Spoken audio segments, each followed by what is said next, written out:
Good morning, YouTube. Today we've got the Lamborghini Gallardo Superleggera versus the Ferrari 430 Scuderia. So are you recording all of the nefarious activities? If you're new to the channel, my name is Dan, and this is my dealership, NG Supercars, and we have two amazing cars produced by Lamborghini and Ferrari back in the early 2000s. These are for sale, so check it out, ngsupercars.com or sales at ngsupercars.com. So let's go over these cars and show you why they are more awesome and special than the regular Lamborghini Gallardo and the Ferrari F430. Okay, so decisions, right? Which one would you rather have? We'll get into the pricing in a little bit, but let's just start off with the things that these cars offer you, and then we'll kind of go into the pricing. And of course, we'll get out and drive them. The regular F430 has a different bumper and different other things about it that I've shown you in another video. So I just recently did a Ferrari F430 deep dive. Go check out that video. We'll show you all the things that make this more special than a regular F430. So we'll skip that for now, and we'll go over some of the stuff in a comparison of the two. So the Superleggera is the creme de la creme of the Gallardo in the pre-LP version. So this came out in 2008. They did not make very many of these. In fact, I think they only made somewhere in the 560 range, and of those, only like 180 or 190 of them came to the US. So it's actually a much more rare car than the 430 Scuderia. So the 430 Scuderia, they made about 1,500 of them. I don't know exactly how many of those came to the US. So this is a much more rare car, but the later version, the 2013 and 14 LP Gallardo Superleggera, they did make a little bit more than that. The Superleggera, of course, has this special stripe on the side. You'll see people commonly put that on a regular Gallardo. It also has this carbon fiber piece down there, this little trim piece that again is unique to this car, and carbon fiber mirrors. So those are all features of the Super G. We also had these lightweight wheels. So those are very specific to the Super G. They're very expensive, and a lot of people, of course, modify their cars by getting rid of the wheels. So you really want to make sure you have these wheels. These wheels are very important. They're very distinguished, they're very unique and distinguish this car. They're also just hard to find. You did have the option of carbon ceramic brakes on the Super G versus on the 430 Scuderia. The carbon ceramic brakes were they were standard. You could not opt them out, but you did have unique special wheels to the Scud as well. What's funny is that they're kind of like a gunmetal on both of them, although those are more glossy and these are kind of more of a matte color. You've got a wing. This was specific to the Super G. It was not available on the regular Gallardo. Also, this is carbon fiber, the rear trunk or the rear engine bay lid, and this is Lexan. And it's very thin Lexan. You can see if you just barely push on it, it distorts. So you got some lightweight savings there. And this rear window, believe it or not, is actually also Lexan. You can see that moving. You can see it distort the colors and stuff. And so are these side view mirrors. These are Lexan. On the Ferrari, these are glass. This is glass. These are glass. But this is Lexan, but it's a huge piece of Lexan. You can see it's a much larger piece, much thicker, does not distort nearly as easily as the other one, and the rear window right there is actually glass. Although this is metal, so they did not make this piece out of carbon fiber like they did on the Super G. The Super G also had a unique exhaust, different from the regular Gallardo exhaust. This car has been modified. It has a Klein in-canal exhaust. You'll hear it, it just sounds epic. Scuderia also had a unique exhaust to the Scud that was different from the regular 430 exhaust. It even has a different exhaust exit location. You can see it actually comes out through where the bumper would normally be. You got a unique grill right here. This is the Challenge grill. It was available on the regular 430s, but the 430 Scuderia badge is unique to the 430 Scuderia. Also, this diffuser is unique. It's a much larger carbon fiber diffuser that was only available on the Scud. This huge carbon fiber diffuser, again, only available on the Superleggera. So one thing that the Super G offers that you did not have available on the Scud at all is a reverse camera. Yes, amazing technology. Yeah, that's actually a great feature. I like having that. I like making sure I'm not about to back into something and destroy my diffuser. That'd be great. No 430 had any sort of reverse camera. It just was simply not an option. So one thing to point out is that the Superleggera did actually come offered as an e-gear or a manual transmission. And I believe in the 08, something like only 8 or 12 of them were optioned as a manual. So those are extraordinarily rare and worth a ton of money. The Scud was only available as the F1 transmission, but it was a special transmission. So the F1 transmission in the Scuderia is unique to the Scuderia and the 599 GTO and the 599 SA Aperta. So those are the only cars that had the SF2 transmission. So this car, you'll see when we drive it, it does not shift anywhere near as fast as the Scud does. In fact, it shifts pretty much the same speed as a regular 430 with the F1 transmission. The only other thing I will note is that the programming of the shifting is definitely more refined in the Scud and even in the regular F430. The Gallardo's clutch engagement is very herky-jerky. I mean, it's almost binary. It's like you tap the gas and the car just lurches really hard. It's a much more difficult car to drive at slow speed. So it does have an F1 system. You got the same basic F1 pump, the same basic actuators. It's all made by the same companies. A lot of the hardware would actually theoretically be interchangeable between the two brands, which is kind of funny to think about.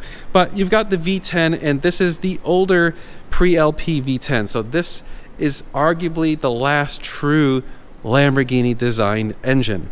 After this, it pretty much became an Audi engine. Now, at this point, there was a lot of Audi influence. It does have Audi parts, but it was still designed by Lamborghini, and so it still has a kind of unique sound to it. So if you notice, the LP Gallardos and the later Superleggera kind of have a different sound to it, and I believe, if I remember correctly, they actually have a different firing order for their V10. Has the same 4.3 liter V8 that's in all the regular 430s, but they changed out the ignition system, they gave it a carbon fiber intake, and they increased the compression. It has unique heads and some other things that bump up the horsepower. This one increased by about 20 horsepower over the factory cars, and I believe, if I remember correctly, the Gallardo is about 10 or 20 horsepower more than the regular Gallardo, the Super G, is. Now, both of these, again, aftermarket exhaust, cat bleats, all that stuff, so they're both very loud and sound absolutely incredible. Yeah, it's pretty cool. You can see this piece right here, extremely light, very lightweight, carbon fiber.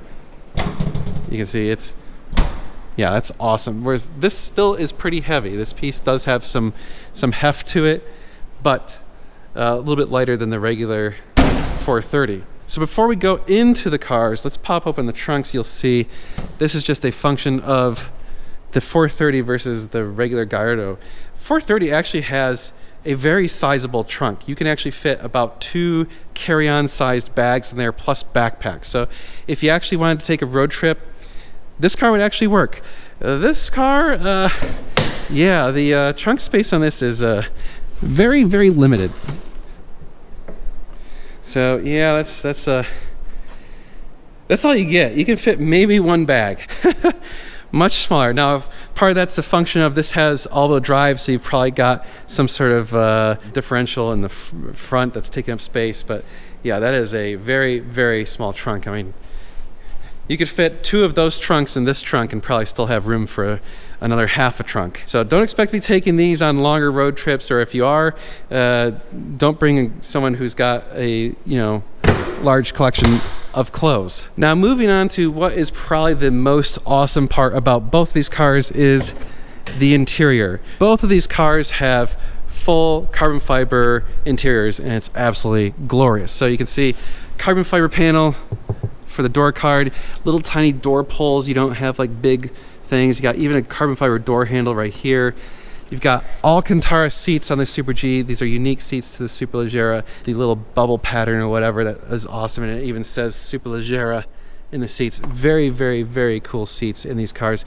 Carbon fiber center console, carbon fiber parking brake pull. Even the little E-gear selector is carbon fiber. You got carbon fiber steering wheel, carbon fiber and Alcantara. You got Alcantara dashboard, carbon fiber instrument cluster. Really awesome, unique layout. You got the big Lamborghini floor mats. I love those. This just right here lets you know you are in a special car. The gauge cluster, carbon fiber, everything is just carbon fiber wherever it could be. And even the headliner, Alcantara headliner with the orange dots carrying on throughout. You got the orange deviated stitching, carbon fiber, little surround right here. So infotainment is just simple Audi stuff. I mean, if you go Audis of this generation that's going to look almost identical. So all of this is pretty much an Audi thing. Another thing that they offered on the Super G that you could not even get on the regular 430 or the Scud is an axle lift. Yes, we have a button for the axle lift.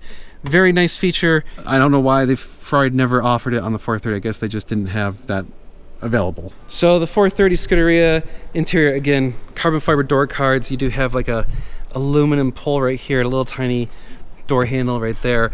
Carbon fiber door sills. There were different options for the door sills. Now this car actually has the leather package, so you could get this in Alcantara. Most of them were Alcantara. This one has the more expensive and much more rare leather option for the seats and interior. So it has a leather headliner and leather seats, leather dashboard. Carbon fiber steering wheel with shift lights. So there were no shift lights on the Lamborghini, but they actually threw them in on the Scud. They kind of give it more of a race car feel to it.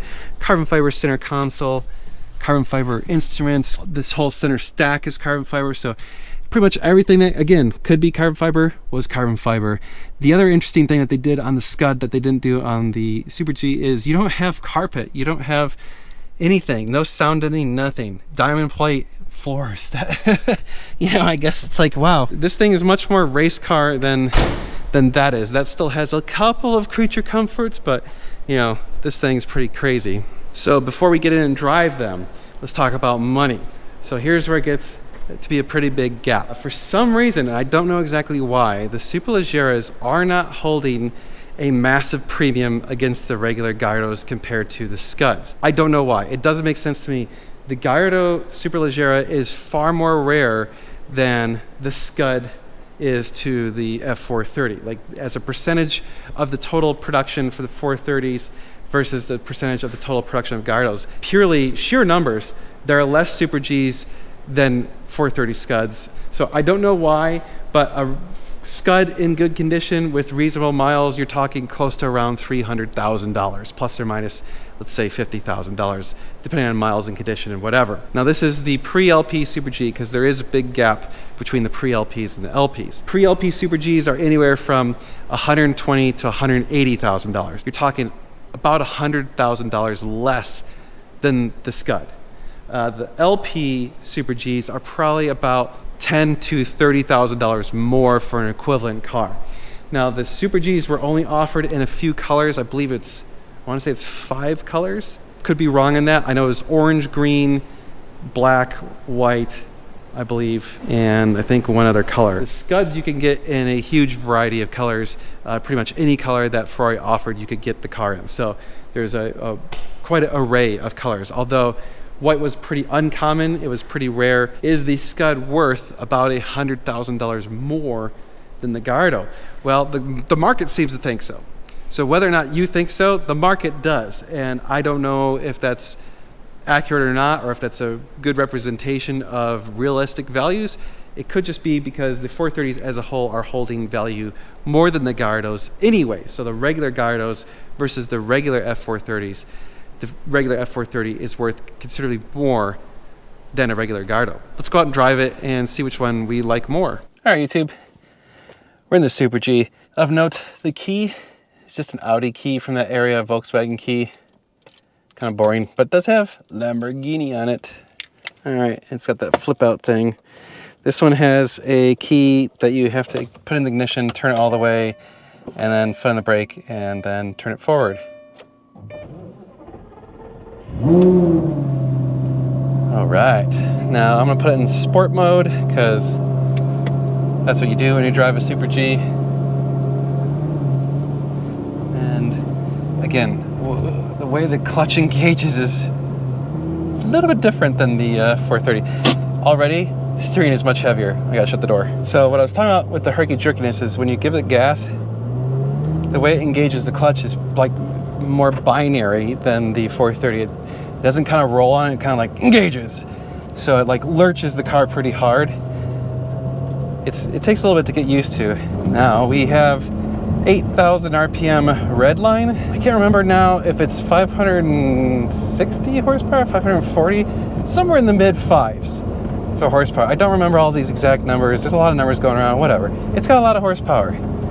It's also got a bit more torque than the Scud because it's a V10 versus a V8. Infotainment, it's Audi stuff. It's, you know, it's okay. It's definitely better, a lot better than the F430's infotainment. F430's infotainment is garbage. Kind of interesting, your light switch controls are actually here. You've got all your switches right here. So you got your field door, traction control, window switches, your hazard lights and stuff, all in the center. Of course, axle lift right here, which actually I'm gonna turn on right now because we're gonna be going over some more stuff. Or actually, ESP, sorry, that's not traction control. Traction control is down here. It also has some ancient ass navigation stuff where it's telling you what road you're on the display right here. It's like actually saying the name of the road, which it's some ancient crap right there. Don't scrape, don't scrape. Okay, good, don't scrape. You also have a bit better of a digital display, I'm gonna say. It's got like temperature and the gear select and all that stuff right here. A bit nicer than the 430. Oh, that shift was wonky. Oh, I can't see, crap. Okay, we're good.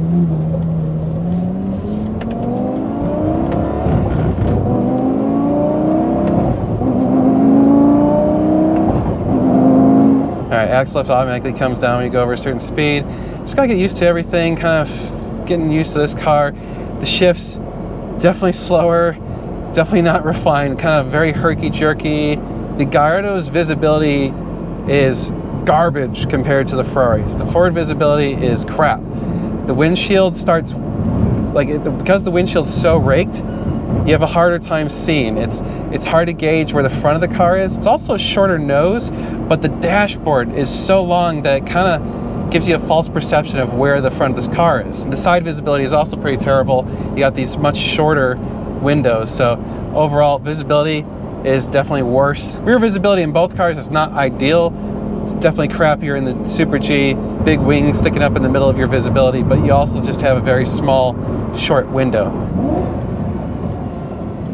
And some more fun stuff. The brakes on this take a little bit more effort to get to actually stop. It is definitely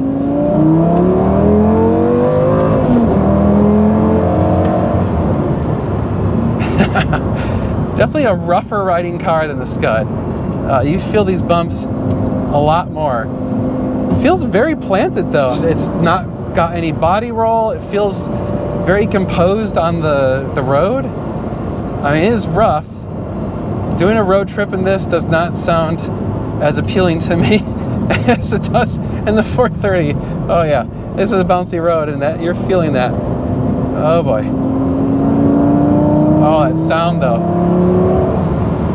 The sound is great. The factory sound in this car is actually kind of boring. I really recommend you get a good exhaust on it. This Klein Incadel exhaust that we sell at normalguysupercar.com is phenomenal. Yeah, a bit rough, bouncy, you know, it doesn't feel as refined, but it does feel like it's very capable. Alright, get on the brakes. Downshift. Downshift. Okay, first gear. Oh, there's a truck up there. Well, we're gonna catch him real quick. Whoa! The shifts are brutal. Jeez.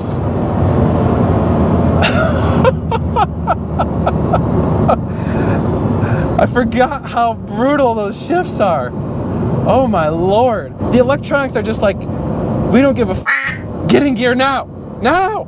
It just slams it into gear. Oh yeah, you got those nice pops when you let off the accelerator on this car. Woo. All right, we need to use some more of that. There's the Scud thud, which you've heard me talk about before. And they joke about the Scud hits you really hard, so it feels like the Scud thud. This is like the Super G kick in the ass. I mean, just straight up like punt, almost hurts your spine. It hits so hard. Like if you had a back injury, this would exacerbate it. This is crazy. Downshifts are actually pretty quick. They almost feel faster than the upshifts. You know, and of course, the shifts are throttle dependent. So when you're not on the gas hard, it's a bit smoother than when you're on the gas all the way. When you're on the gas all the way, it just slams it into gear. My lord, that's a big kick in the ass. Body roll feels very composed. It's a much heavier steering, and I don't know if that's just the way that they do it or if it's because of the all-wheel drive, but it definitely takes more effort to turn this wheel. Another thing I don't like is these teeny tiny little bitty paddles. I mean, they're like you know, a half a finger tall. Very, very small. The AC in this blows ice cold. I am actually kind of chilled right now, and I probably need to turn this up a little bit because, like, I'm getting a little bit chilly. A lot of transmission noise, surprisingly. Kind of has a hum to it. It's not like awful or anything, but it's there. There's that herky-jerkiness at low speed. Also, awful turning radius in this car. Yeah, went through the rocks a little bit. Yeah, we're good. All right, I want to get some good corners for you guys. Oh, jeez. Yeah, feels really good. Coming into the corner. Wow, it's stiff. Oh, yeah. Feels very good in the corners. Man, those shifts are not messing around. They are definitely the hardest shifting car I've ever been in. I mean, it just slams it so hard. It's unreal. I guess it's when it actually is engaging the clutch, it must just feel like it's just like it's the equivalent of you just sidestepping the clutch pedal and letting it come on as hard as it can. Well, as long as we're just kind of cruising. Yeah, I mean, cruise is nice, comfortable. The interior is actually quite quiet. So I think it's still got pretty good amount of sound deadening and everything, and even though it's the super light version of the Gallardo, because it is very quiet in here. Barely any road noise. 6th gear, like 50 miles an hour. It's quiet. Easy conversation, comfortable, AC's blowing cold. I mean, it's shockingly good at this. Again, a little bit bouncy. Let's take it out of sport mode. Although I don't really think that makes much or any difference. No, not really. It's still pretty rough. This car is just much more rough. Everything about it seems less refined than the 430, except for this. This is definitely better. The tech in the infotainment is a big step up from the regular 430. The brakes are also kind of touchy. It feels like you're more on or off, you know?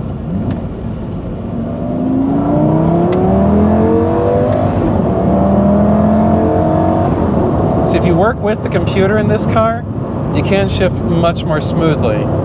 So there I was kind of letting off just a touch as I pulled the paddle and gave it just a tiny bit of relief to shift, and it came on much smoother, didn't hurt my back. I mean, legitimately, this thing hits your back so hard. I swear to God, like you're gonna have like a lumbar separation, and you're gonna slip a disc. It punts you in the back that hard. All right, I'll listen to that.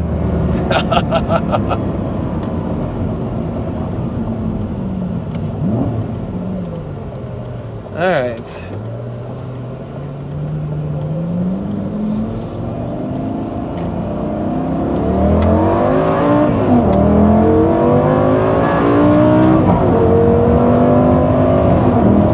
Very rough road right there, and handles it quite well. The handling characteristics, the driving characteristics are very much in line with something that you could track, take out on you know, HPDE events or other exciting, you know, high performance things. This car is very capable. It gives you a lot of confidence. I feel very much in control of the car, and I feel like I could really drive this thing hard. I don't feel any balance issues. It feels like there's a ton of feedback. It's not vague. Look at that. Cornering is perfectly flat and composed. People underestimate the capabilities of the Gallardo. It is a really stout performance car. Problem is that the general use of this car is cruising the malls and revving the engine at, you know, at crowds. That's like what people do in these things.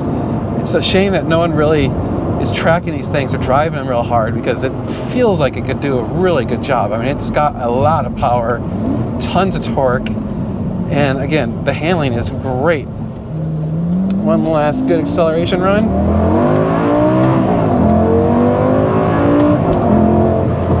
So what's interesting is, without it being in sport mode, it does not slam it into gear so hard. So it's definitely smoother shifting when you're out of sport mode. I kind of like the kick in the ass though. Yeah, that's what I want. Oh yeah, those pops. Boom. The cool thing about when you hear those pops is it's actually shooting out fireballs. It's some drama. That's very Lamborghini of them to give it some drama, which is what you want. I mean, let's be real. It's a Lamborghini. Hey, the Lamborghini. It's drama. I don't know how to do Italian voices. I'm sorry if I offended you. This is one of those cars that when you get on a long drive and you get out, you're stretching. You can feel it. This would not be good. You know, I drove the Scud 1,300 miles home from Miami when I bought it. And that was not good. That was uncomfortable. That was too much for that car. This car, I feel like 300 miles might be about my limit. Now, I have taken this on longer drives and it did all right. It's definitely not as comfortable as the Scud. All right, in the Scud, got a special Ferrari key. It's just like a regular key. Turn it forward, and then push start button. Oh yeah. All right, we got the valves closed. We'll open them up once we get outside. So already I'm noticing the steering wheel just feels a little bit lighter. Let's turn the AC. So slightly larger paddles, about twice the size. Already you notice the infotainment here is crap. It's also already a lot louder in here than it is in the Super G, and that's with the valves closed. So that's valves open. It's really loud now. Much louder. No axle lift, no extra crap like that. All the gauges are analog. There is a little teeny little thing that says race. That's it. So no digital display or anything like that. You can't actually get it to show temperature and wheel pressure or tire pressures and stuff. Okay, downshifts are much quicker already. That's the other thing that already big difference is the shifts are way more refined, much smoother. Brake pedal also doesn't feel quite so binary. In the Super G, like you tap the brakes, nothing else, and it's like grabs. Like very hard to get to be nice and smooth. This car is a much easier car to drive smoothly. No axle lift, gotta take it slow. Okay, there we go. Now we got 8,500 RPMs to work with. Let's go.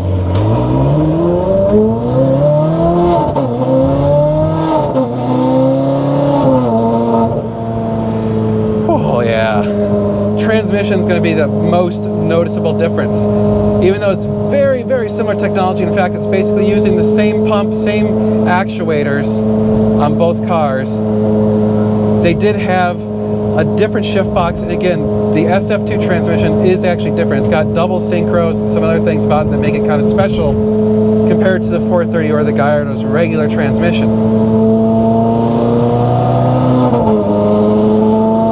It is very smooth shifting at moderate pedal. Like if you're on the gas a little bit or light or whatever, it's smooth, it's reasonable, it's not so herky-jerky.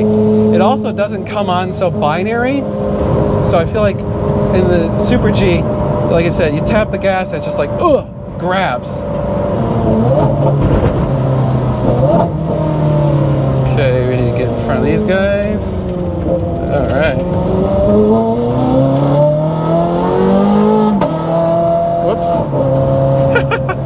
I just had these out and they must not have put that one in all the way. That's funny. Here, I gotta get that just right.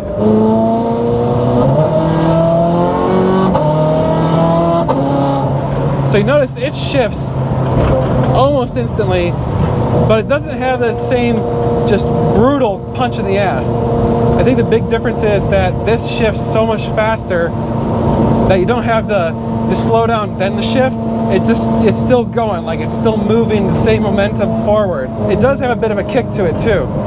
Again, they call it the Scud thud. Downshifts are very quick.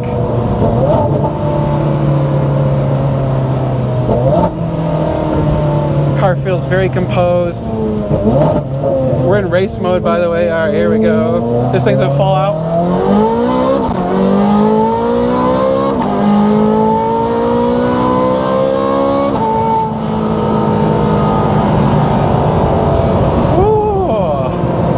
Hear a lot more road noise already. It's just no sound deadening, you're gonna hear it.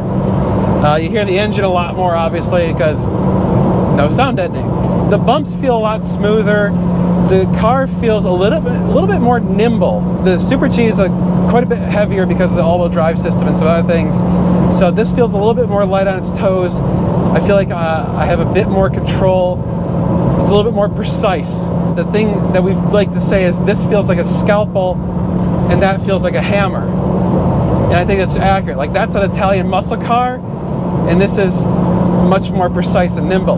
But that's not to say that that's not quick or fast or anything like that. Like, you definitely feel that extra torque in that car. It is got that oomph that you like. You know, it feels more like a muscle car, and that's awesome. And I love that feeling. And drag racing and stuff, that stuff's really what you're gonna want. You're gonna want that feeling. If I put in sport mode, lightens up the suspension even a little bit more. So yeah, this is definitely much more comfortable. The seats are a bit more comfortable. The suspension's a little bit softer, a little bit more compliant to the road. For longer trips, hands down, not even competition, this car wins because you got trunk space and it's more comfortable. On the downside is the noise is going to be a lot more in this car. So that is kind of a drawback of having the no sound deadening. Coming through the corners, basically no body roll, feels very much in control. So both these cars, I feel like on a track setting in aggressive driving, feel very, very composed, very easy to control. I do feel like this has a bit sharper turning. You can turn a little bit more, like I can turn this car around and I don't, the Super G, I was in those rocks right there. This thing I could turn around no problem, didn't even have to swing out. Another acceleration run for you all, here we go.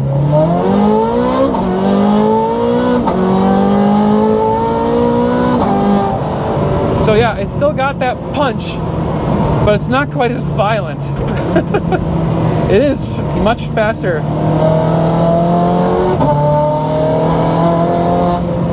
Yeah, it really handles these little bumps and stuff a lot better. Going down the corners feels so good.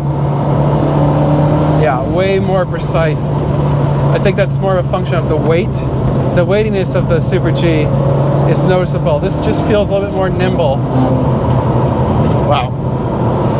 I mean, honestly, both these cars are absolutely phenomenal. Just outstanding, great performing, awesome cars. I just absolutely love them.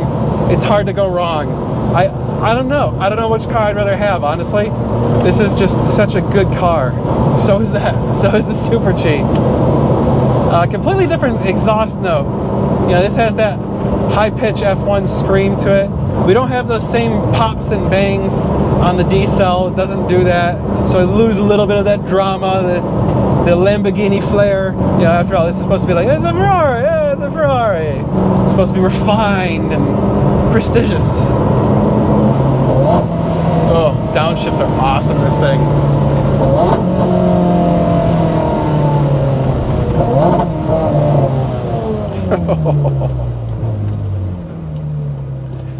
Looks like we can do one more little acceleration run.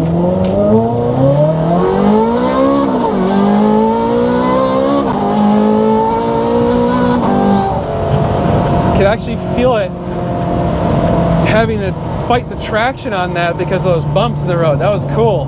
You don't really have to worry about that in the Super G because of all-wheel drive. This is obviously only two-wheel drive, so the fact that it's got a very good traction control system is a little bit comforting. It's a good thing. I'm busting through these corners again. No body roll, really. Very composed. This is a very rough section right here. Yeah, I'm not feeling any sort of like extra pain in my back compared to Super G. Like, don't get me wrong, this is still much rougher than a regular 430, but this is orders of magnitude more comfortable than the Super G on this rough stuff.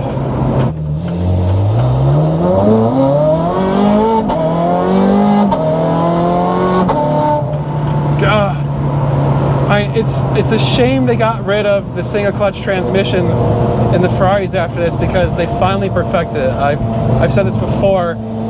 The transmission, the Scud, is just outstanding. It truly is the best single clutch I've ever driven. It's so good, so fast. It's just enough drama, just enough violence to keep you excited and entertained. It makes it feel like you're actually driving the car, even though you're just tapping a paddle. All right, so the ultimate question, which one should you buy? Well, I mean, obviously you know where my vote is. I own that car, but that does not say that you shouldn't buy the Super G. In fact, hilariously, I sent a picture of the two cars next to each other to my wife, and she said, well, you know, I'd choose the Super G over the Scud any day. My wife's opinion is the Super G. The price difference does make the argument to get the Super G very compelling. I guess the question is, which one do you think looks better? Which one is the one that you maybe always dreamed of? Did you always dream of a Ferrari? Did you always dream of a Lamborghini? If you're in the Ferrari camp, then it's pretty obvious. If you're in the Lamborghini camp, then it's also pretty obvious. If you're purely looking at it from a value standpoint, that's where it gets tough, because I feel like Ferrari has a better track record of holding and retaining value. Yes, the Scuds are expensive, but there's a lot of data to indicate that it's probably going to keep going up. Versus the Lamborghinis have not held their values very well. In fact, when we sold this car a couple years ago, we thought that was probably the bottom of the market, and it actually has come down since then. So this is actually cheaper now than it was a few years ago, even though the Scuds have gone up a lot in that same period of time. So I don't know what it is about the Gallardos that makes them not hold their value as well, but they haven't. That being said, these have gotten to the point where they're just an absolute bargain. $150,000 for that much car is amazing. That is a lot of car for the money. Now granted, you can get that particular Scud for about a little bit more than that as a salvage. But as a clean title, you're talking almost twice that price. So is the Scud twice the car? Definitely not.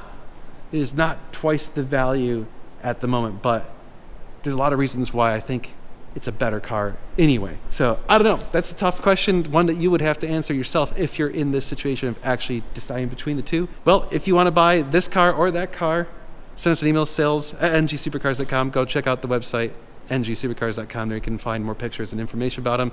But you know the drill. Like, share, and subscribe. Hit the notification bell. We'll see you guys in the next video where we're doing a lot of cool car stuff. You're going to want to stay tuned. It's going to be sweet.